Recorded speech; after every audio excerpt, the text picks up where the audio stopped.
There's another saying that I think encapsulates what it's like to be a fighter pilot. When he sees the enemy, he attacks and kills.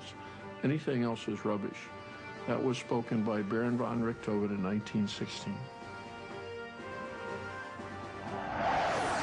If you get a little bit sloppy, or a little bit careless, or if you don't remember and employ all of the things that you've learned, all of the procedures, all of the techniques, you can die very quickly.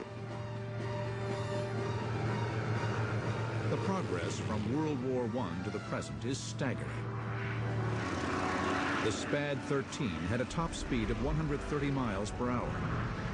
The F-18 can hit 1,500. With aerial refueling, modern fighters have an almost unlimited range. Long-range modern sensors and missiles can strike to the horizon. But relying on high-tech can be a fatal mistake.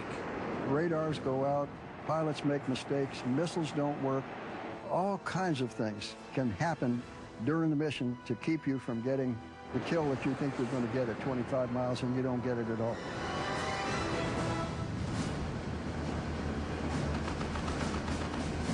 Of the few who become fighter pilots, fewer still become aces. I had gotten my 5th kill. I was now officially an ace, and I remember it made such an impression on me. While I was climbing out, I said, please, God, I know that you may have to take me before I get through this whole mess over here, but let me get home. Let me get home and tell somebody that I got my fifth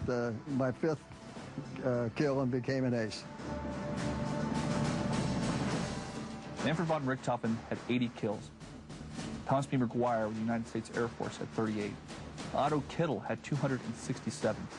Now, all of these aces were successful because they applied tactics and techniques that were based on their strengths and their enemy's weaknesses.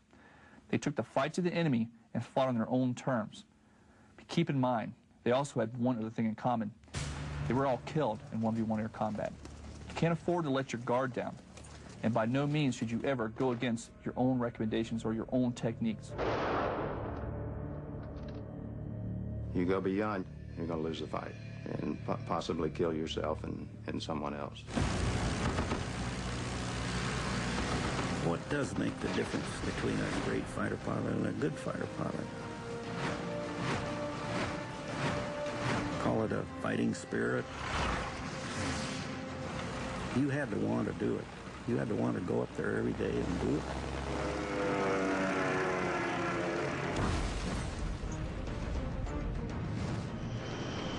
Dogfighting's obituary has been written time and again, and is always premature. I just don't ever see our country being in a position to not need a courageous, gutsy fighter pilot to do the job when the job needs to be done. If the pilot is well trained, aggressive, and has the will to win, he'll survive the ultimate test of air combat, the dogfight.